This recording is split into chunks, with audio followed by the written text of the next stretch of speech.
감사합니다. 여러분 날씨가 많이 더워졌죠? 네. 오늘 요번 주 정말 더웠던 것 같아요. 요번 주 낮에 돌아다니기에 조금 무서울 정도로 벌써 6월인데 벌써 이렇게 더워도 될까? 이 생각이 들 정도로 정말 참 날이 더웠던 것 같아요. 그런데 날이 덥고 좀 지치는 감이 있을 수 있지만 오늘 이 귀한 예배 가운데 우리 모두에게 하나님의 귀한 회복의 역사가 또한 새 힘 주시는 하나님의 역사가 충만하기를 간절히 소망합니다. 아멘. 제가 작년 그러니까 정확히는 재작년 12월부터 청년부 담당 사역자로 섬기게 되었잖아요.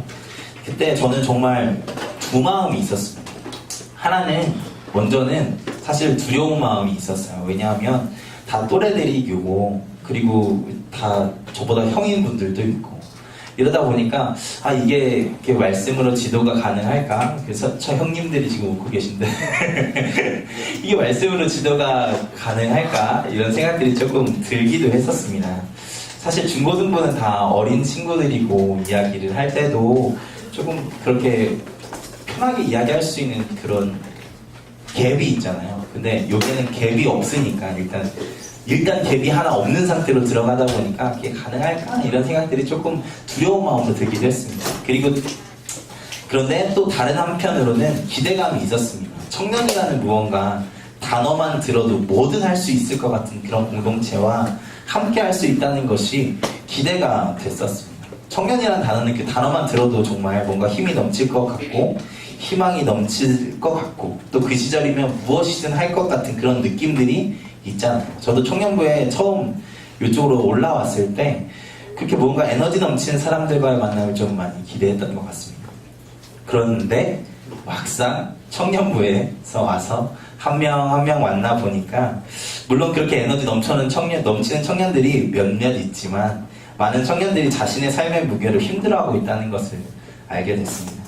그런 청년들의 이야기를 듣고 있자면 한편으로는 참 가슴이 아팠습니다. 어른들이 말씀하시는 것처럼 청년답게 힘차게 용기 있게 살아갔으면 좋겠는데 말입니다. 그런데 또 한편으로는 어쩌면 평생 해야 할 직업을 그 시기에 바로 이 시기에 결정을 해야 하고 또 평생 같이 살아야 할 사람들을 결정해야 하는 그 시기, 그 청년들의 시기가 우리 청년들에게 어렵게 느껴질 수 있겠다라는 공감이 되기도 해서 또한 더 안타까웠습니다. 거의 대부분 힘들다고 이야기하고 어떤 청년은 자기의 삶 가운데 소망이 없는 것 같다고 이야기하는 이야기까지 들었을 때는 정말 참 괴로웠습니다. 사역자로서 참 그게 힘들거든요. 그런 이야기를 들을 때마다 물론 그 어려운 이야기들을 저에게 나눠줘서 정말 너무너무 고맙고 감사하지만 또 한편으로는 제가 무언가 해줄 수 있는 것이 많지 않아서 참 마음이 아플 때가 있었습니다. 그래서 그럴 때가 있잖아요. 기도해 줄게 라고 이야기하는 그 말 하나가 정말 중요한 것이고 기도해 준다는 것 그거 자체가 중요하고 이것보다 중요한 것이 없는 것인데 그런데 그렇게 밖에 말해주지 못한다는 그 마음 한켠에 미안함이 들 때가 있지 않습니까? 혹은 그렇게밖에 할 수 없다는 것에 부끄러운 마음이 드는 그런 때가 있잖아요. 그런 청년들을 만나서 이야기하고 돌아와서 기도할 때면 참 부끄럽지만 이런 기도들이 나올 때가 있었습니다. 하나님, 믿는 사람들의 삶은 좀 책임져 주셔야 하는 것 아닙니까? 하나님, 왜 하나님을 믿는 사람들이 세상에 믿지 않는 사람들보다 더 어렵게 힘들게 살아가도록 그냥 두시는 것입니까? 적어도 믿는 사람들의 삶이 믿지 않는 사람들의 삶보다는 나아야 하지 않습니까?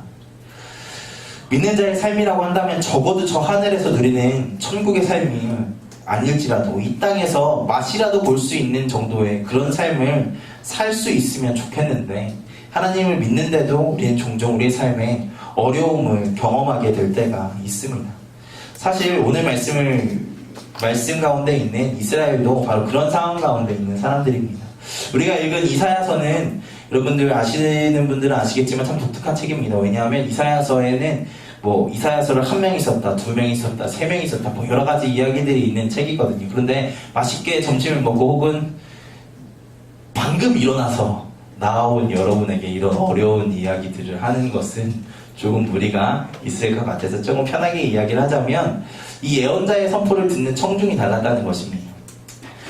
그 이사야서 1장부터 39장까지의 말씀은 우시야 왕 때부터 히스기야 왕 때까지의 백성들을 향해서 하신 말씀 이었고, 그리고 40장 이후의 말씀은 제2 이사야로 불리면서 포로기 시대의 이스라엘 민족들, 포로 가운데 있었던 이스라엘 백성들을 향한 말씀이라는 것이죠. 그리고 그래서 39장까지의 말씀들을 여러분 읽어보시면 아시겠지만 심판의 메시지들이 1장부터 39장까지 막 있습니다. 그리고 여러분들이 직접 눈으로 확인할 수 있는 게 이사야 39장 마지막 그 39장의 말씀들을 읽어보면 대충 이런 이야기예요. 히스기야에게 그 바벨론의 사신단이 이렇게 찾아오거든요. 근데 사신단이 찾아왔을 때 히스기야가 어쨌든 잘못을 해요. 그래서 선지자가 히스기야한테 너네 나라, 너의 후손의 나라들이 멸망할 거야, 뭐 이런 식으로 이야기를 합니다. 그러니까 히스기야가 그래도 감사합니다. 나 때 망하지 않고 내 후손 때 망하게 되셔서. 그래서 막 히스기야가 좀 정신나간 소리를 하는 것 같은 이렇게 상황으로 39장이 마무리되거든요. 여러분이 듣기에도 좀 이상하죠? 제가 헛소리 하는 게 아니라 39장 읽어보세요. 히스기야가 그렇게 얘기를 한다니까. 이게 뭐 하는 사람이지? 이런 생각이 들 정도로. 근데 그렇게 절망적인 상황으로 39장이 마무리되는데 40장에 딱 시작하면서 뭐라고 이야기하냐면 위로하라, 위로하라, 내 백성을 위로하라로 시작을 해요. 그 다음부터 이스라엘 백성의 회복과 이스라엘 백성들이 다시 한번 회복되어질 것들에 대해서 이제 말씀을 하는 것들을 볼 수가 있죠. 그러니까 음성이 확 다른 거예요. 왜냐하면 1장부터 39장까지의 백성들은 어떤 백성들이었냐면 하나님의 백성인데 죄를 지음으로 하나님을 멀리 떠난 백성이었어요. 그 사람들의 삶의 환경들은 어땠냐면 내가 하나님을 믿고 있지만 죄를 지어요. 그런데 내 삶 가운데 어떠한 징계도 임하지 않는 상태였어요. 그게 8세기 이스라엘의 상황이었어요. 어떠한 내가 분명히 하나님을 믿는다고 하면서도 잘못을 행하고 있는데 특별히 나빠지는 게 없어. 특별히 징계받는 게 없어. 나라도 그냥 오히려 더 번성하는 상황이에요. 그러니까 이래도 상관없네. 그냥 대충 이렇게 살지 뭐. 이렇게 생각하는 사람들에게 너희에게 결국에는 심판이 임할 거야 라고 했던 게 1장부터 39장의 말씀이었다면 40장 이후의 말씀, 40장부터 사실 정확하게는 55장까지의 말씀은 어떤 사람들에게 선포하신 말씀이냐면 그 포로기 백성이라는 게 하나님 그렇게 해서 그 사람들이 이제 포로로 끌려왔잖아요. 그 사람들이 하나님 정말 잘못했습니다. 그러니까 우리 금식하고 회개할 테니까 하나님 도와주세요, 살려주세요 막 이렇게 하는 백성들이었어요. 근데 그렇게 막 기도하고 금식을 하는데도 상황이 나아지지 않는 거예요. 내가 열심히 회개하고 열심히 기도하는데도 회개하였는데도 그 상황이 나아지지 않는 거죠. 그래서 그 사람들에게 이사야로 대표되어지는 선지자가 회복되어질 것에 대한 말씀들을 선포한 것이 40장 이후의 말씀이라는 거죠. 그래서 완전히 다른 말씀, 그리고 56장 이후부터는 또 포로기 귀환한 사람들에게 이야기한 내용입니다. 그런데 여러분 혹시 이 자리에 그래서 어쩌라고? 그러게 뭐가 중요해? 그냥 말씀 읽기만 하면 되지라고 생각하시는 분들이 계실지 모르겠어요. 물론 맞습니다. 뭐 읽기라도 하면 다행이겠죠. 그런데 그렇지 않습니까? 그런데 여러분 성경을 읽을 때 이 말씀이 물론 지금 이 시대를 향한 또 우리를 향한 하나님의 말씀이기도 하지만 하나님께서 1차적으로 이 말씀이 어떤 사람들이 읽기를 원하셨는가에 대해서 알게 되고 읽고 나면 많은 말씀들 너머에 있는 하나님의 마음들을 읽을 수 있지 않겠습니까? 그래서 말씀의 진짜 의미를 알기 위해서는 이 말씀을 처음 받은 그 사람들이 누구인가? 누구를 향한 말씀이었는가? 1차적으로 그게 누구를 향한 말씀이었는가를 아는 것이 참 중요합니다. 예를 들어서요, 오늘 사랑목장 헌신예배인데 왜 또 내려오셨어요? 오늘 제가 대학교 때 좋아하는 사람이 있었어요. 근데 그 친구가 이게 왜 여기 적혀있어? 근데 그 친구가 제가 12월 5일부터 7일 사이에 그 친구가 생일이었어요. 잘 기억 안 나는데 아니 왜냐하면 그때가 그 기말고사 기간인데다가 뭐 이런 상황이었어요. 근데 그게 중요한 게 아니라 그 친구가 그날 밤에 그때 한창 싸이월드 할 때였는데 내 방명록에 자기 생일이 1시간 정도 남은 그 시간, 1시간인가? 시작하고 나서였나? 보고 싶다. 대박이죠. 끝났다, 진짜. 이렇게 딱 남겨놓은 거예요. 진짜 끝난 거죠. 진짜 끝났네. 막 고민했습니다. 이 아밤에 택시라도 타고 그 친구한테 가야 되는 거 아닌가? 막 이런 생각들을 했어요. 근데 결국에는 제가 갔을까요? 안 갔을까요? 끝났죠. 안 갔죠. 제가 그렇게 용기 있는 사람은 아닙니다. 그래서 결국에 가지 못했어요. 그런데 여기가 중요해요. 그 친구를, 그 친구가 그 문자를 나한테만 보냈느냐가 문제겠죠. 그거를. 근데 알고 보니까 저희 학과에 있는 꽤 많은 친구들에게 이렇게 남겨놨더라고요. 그래서 뭐 어장이죠. 자, 여기서부터가 중요해요. 여러분, 좋아하는 사람으로서 보고 싶다라는 단어를 그 시간에 받는 것과 그냥 그 많은 사람들 중에 그 보고 싶다라는 문자를 받는 것과는 전혀 다른 의미잖아요. 나에게만 보고 싶다라고 이야기했을 때, 그리고 좋아하는 마음을 가지고 있는 상태에서 보고 싶다라는 단어를 봤을 땐 그 단어가 어떻게 보여요? 사랑해, 결혼하자, 뭐 이런 이야기를 그런 거 아니에요. 그렇게 안 보이나 본데, 나만 나쁜 놈이고. 근데 모든 사람에게 그 보고 싶다를 보낸다는 그 의미는 뭐겠어요? 그냥 친구로서 갑자기 생각나서 보고 싶은 거지. 그러니까 아무 의미 없이 보고 싶다고 해요. 결국에 그래서 걔가 어떻게 된 줄 아세요? 한 달 후에 남자친구가 생겼어. 그러니까 아무 의미 없는 보고 싶다였던 거죠. 아무 의미 없는 무맥락 보고 싶다였던 거야. 그러니까 여러분, 제가 이 얘기를 하려고 하는 게 아니라 보고 싶다 그 짧은 한마디도 나를 좋아하는 사람에게 이야기하는 것과 그냥 학교에 같은 반 저스트 프렌드 그냥 남자인 친구에게 그냥 던지는 말과는 그 의미와 무게가 다르지 않습니까? 하물며 이 성경의 말씀을 읽을 때 하나님께서 말씀을 선포하기를 원하셨던 뜻을 정확히 알기 위해서는 하나님이 예언자를 통해서 이 말씀을 듣게 하신 이 사람들, 이 말씀을 받은 사람들의 상태, 상황, 이 사람들이 누구였는가를 아는 것이 중요하다는 것이만큼이나. 그렇다면 오늘 말씀이 속해 있는 포르기 이스라엘 공동체는 어떤 상황이었을까요? 오늘 말씀은 586년 남유다가 멸망함으로 바벨론으로 포로로 끌려온 사람들의 후손들의 이야기입니다. 이 포로기의 상황에 이스라엘 백성들은 그 타락했던 남유다의 그 이스라엘 백성들이 아닙니다.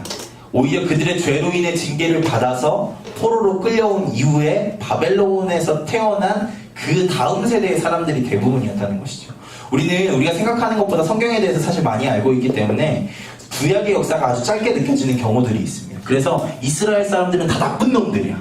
다 하나님이 그렇게 사랑하셨는데 다 배신하고 나쁜 놈들이야. 그냥 이렇게 생각을 하는 경우들이 있어요. 그래서 이 구약의 1000년의 역사를 그냥 한 15년 정도의 역사로 그냥 압축시켜서 그냥 생각해버리는 경우들이 있거든요. 그런데 이 1000년의 시간이 구약이 안에 있는 시간들입니다. 그런데 그 1000년의 시간 이스라엘 민족이 똑같은 모습으로 똑같은 생각으로 살아갔을까요? 사실 시대마다 다른 모습들이 있었다는 것이죠.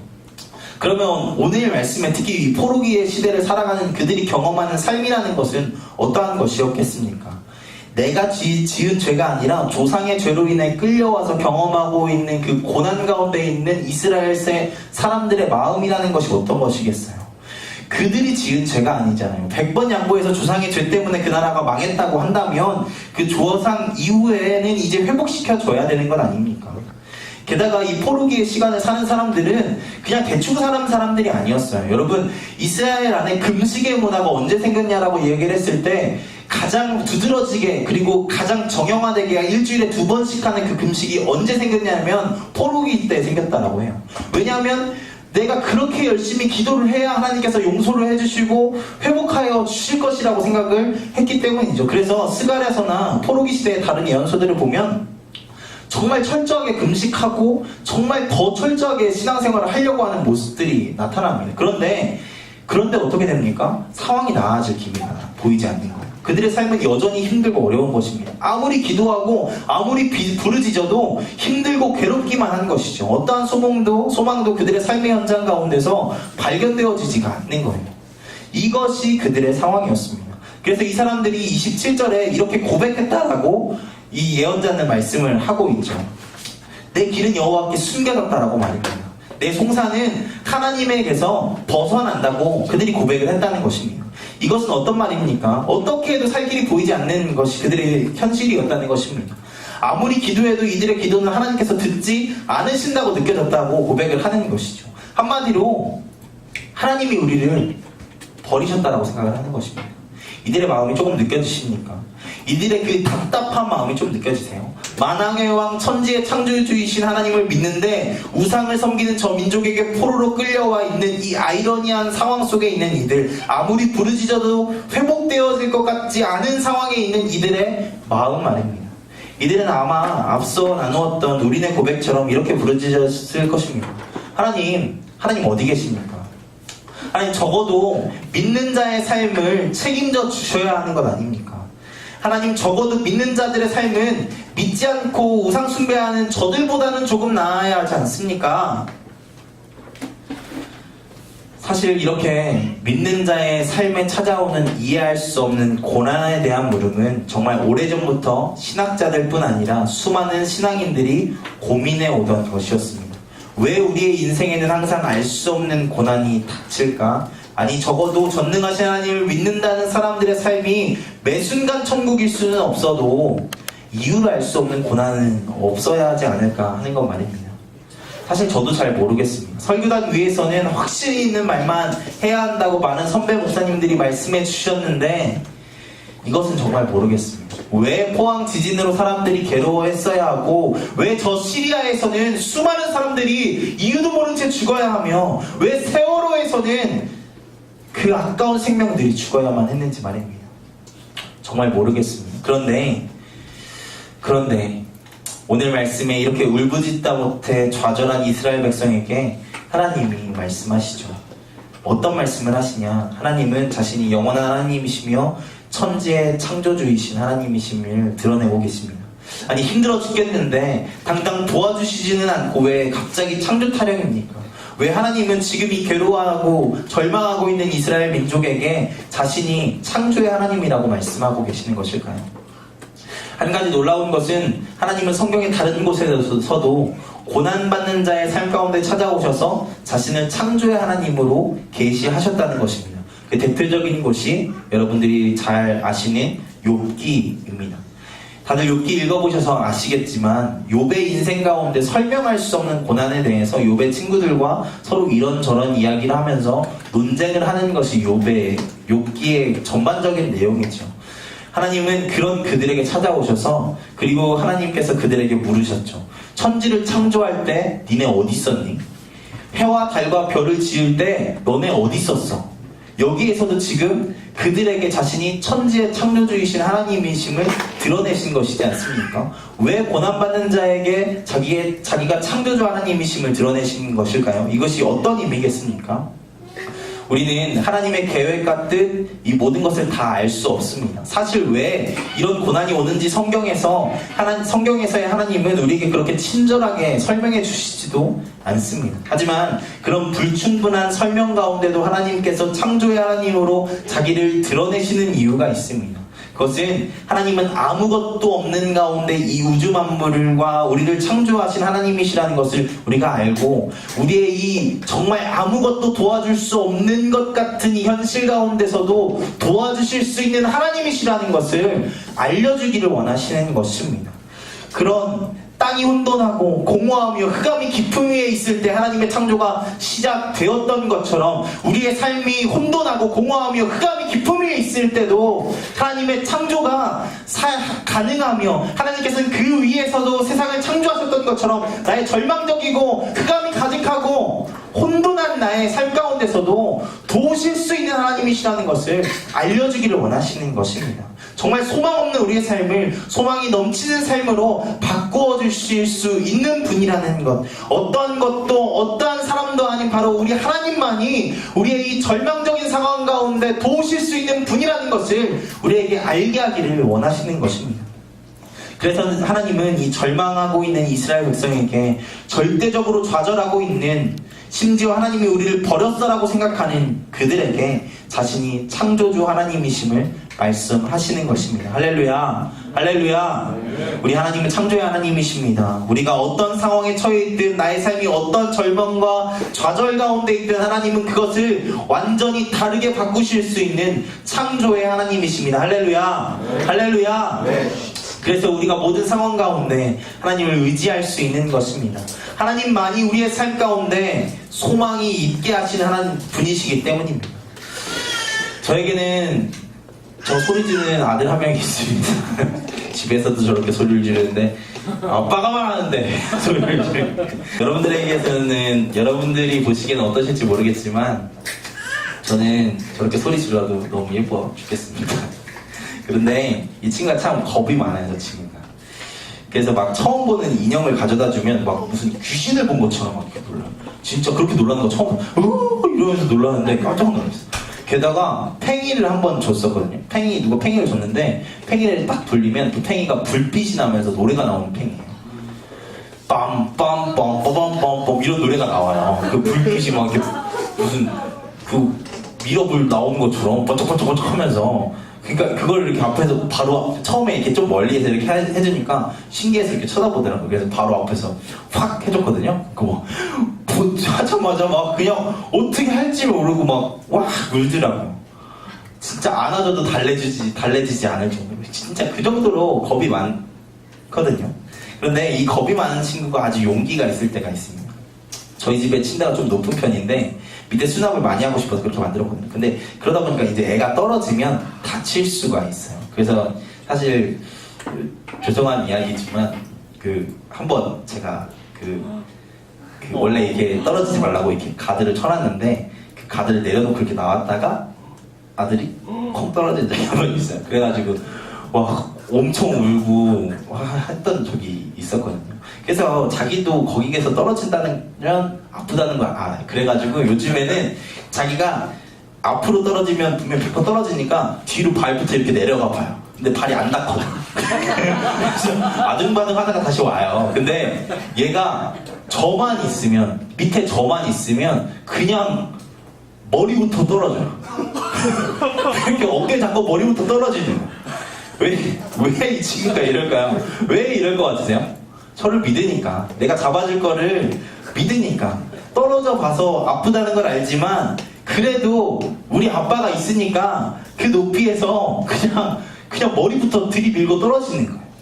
사실 감히 저와 제 아들과 저의 이야기로 하나님과 우리의 상황을 다 설명할 수 없겠지만, 불가능한 것이겠지만 이와 비슷한 것이지 않겠습니까? 어떤 이유로 우리에게 그 삶의 어려움이 찾아왔는지, 이것이 하나님의 뜻인지 아닌지, 나의 부족함인지 혹은 외부에서 오는 고난인지 알 수 없습니다. 하지만 분명한 것은 그런 모든 상황 가운데 창조의 하나님께서 우리와 함께하고 계시다는 것입니다. 우리의 그 깊고 깊은 괴로움과 슬픔을 아시고 우리를 그 천길 낭떠러지에서도 안전하게 받아주실 준비를 하고 계시다는 것입니다. 할렐루야. 혹시라도 이 자리에 그런 깜깜한 상황 가운데 계신 분들이 있으십니까? 지금 이 시간 하나님을 의지하시기를 소망합니다.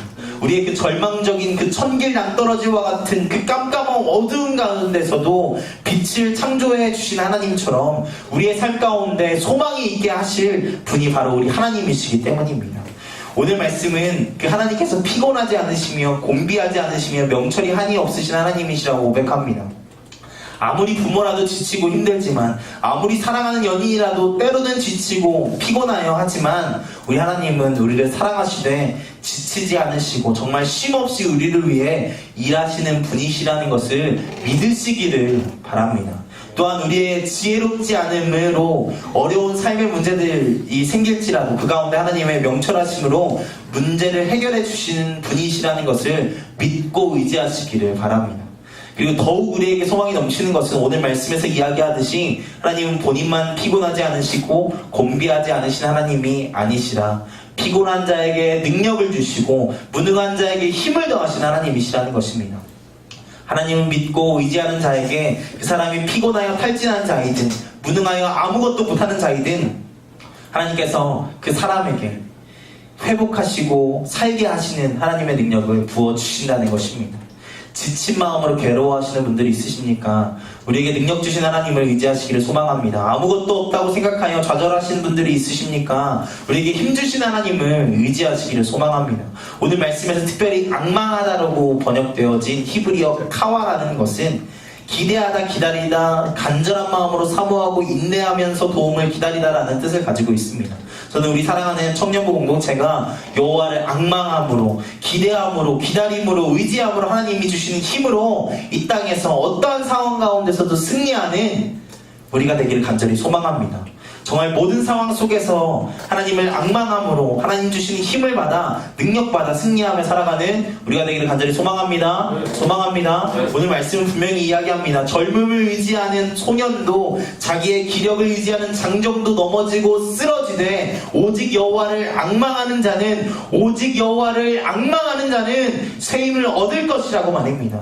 우리 사랑하는 청년부 한 사람 한 사람들이 더욱 기도함으로, 더욱 예배를 사모함으로, 더욱 여호와를 앙망함으로 정말 끝까지 이 땅에서 하나님의 능력으로 승리하며 살아가는 분들이 되시기를 간절히 소망합니다. 소망합니다.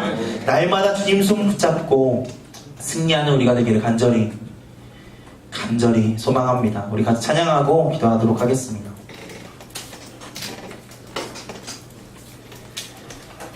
혹시 이사야서의 그 고백을 가지고 살아가시는 분들이 있으십니까? 내가 하나님을 믿는데 하나님 어디 계십니까? 내가 기도해도 하나님 응답하시지 않는 것 같고 하나님 나를 사랑하시긴 한 것일까? 라는 삶의 질문 가운데 살아가고 계시는 분들이 있으십니까?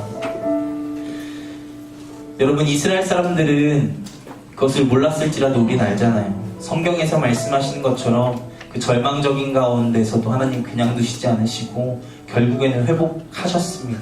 결국에는 그 알 수 없는 고난 가운데서 우리를 건져주셨습니다. 그 고난이 어디로 왔고 어디에서부터 왔고 누구 때문에 왔고 어떤 상황 가운데 왔는지 모르지만 창조의 하나님께서 그것들을 회복해 내셨다는 것입니다.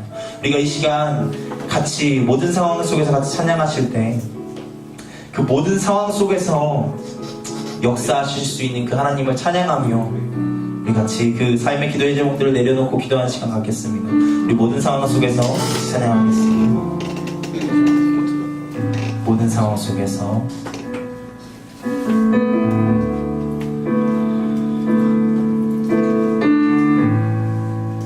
모든 상황 속에서 주를 찬양합니다. 주를 찬양할지라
절망적인 상황 가운데 살아가고 계신 분들이 있으십니까? 내 삶 가운데 알 수 없는 고난과 내 힘으로는 도저히 어떻게 할 수 없는 어려움 가운데 살아가고 계신 분들이 있으십니까? 우리 하나님, 창조의 하나님이심을 믿고 기도하시기를 소망합니다. 창조의 하나님은 우리의 그 절망적인 상황을 바꾸실 수 있는 하나님이시고 새롭게 창조하실 수 있는 하나님이시고 회복하실 수 있는 하나님이심을 믿고 기도하기를 소망합니다. 하나님, 나의 절망적인 상황, 바뀌지 않는 절망 가운데 하나님 찾아와 주시어서 하나님의 은혜로 회복하여 주시고 치유하신 하나님의 은혜를 우리가 경험할 수 있도록 주님 붙잡아 주시옵소서라고 우리의 삶의 문제들을 내려놓으시면서 같이 기도하면서 나아가기를 소망합니다. 기도하겠습니다.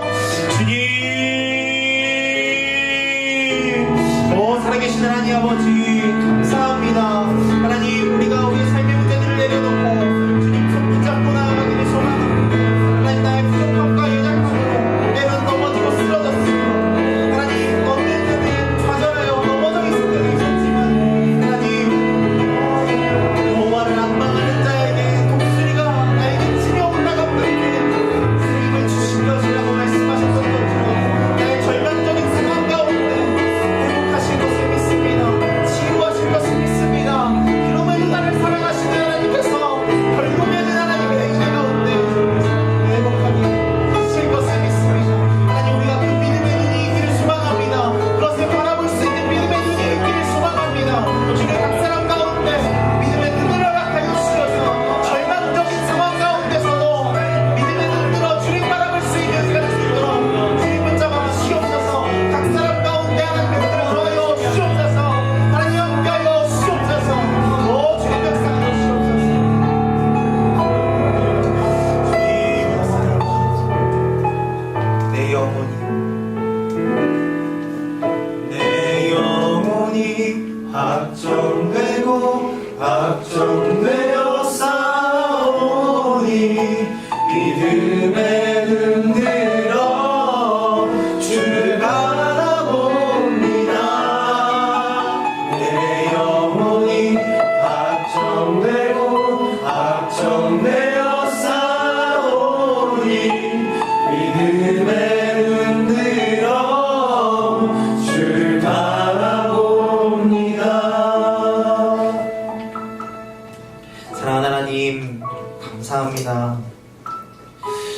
우리가 이 포로기에 이스라엘 백성에게 주신 하나님의 말씀을 듣게 하시었고 그 절망 가운데 있는 백성에게 하나님은 창조의 하나님이심을 드러내신 것을 말씀 가운데 들을 수 있도록 허락하신 하나님 감사합니다.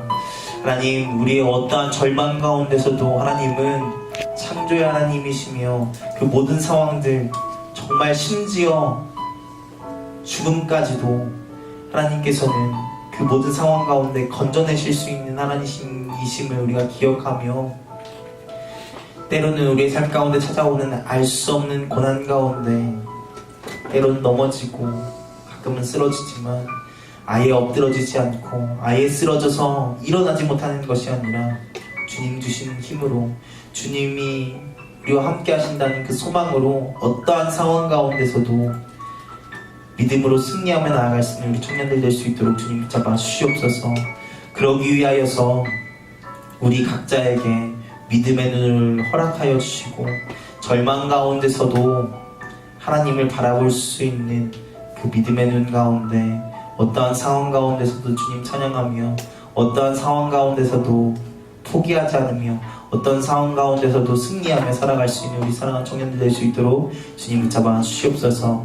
하나님, 이제 예배 후에 각자의 삶으로 돌아갑니다. 각자의 삶에서도 승리하는 삶을 살아갈 수 있도록 주님 붙잡아 주시고 담대하게, 정말 담대하게 주님 주신 힘으로 또 한 주 살아나갈 수 있는 우리 청년들 될 수 있도록 주님 붙잡아 주시옵소서. 감사합니다. 예수 그리스도의 이름으로 기도하였습니다. 네.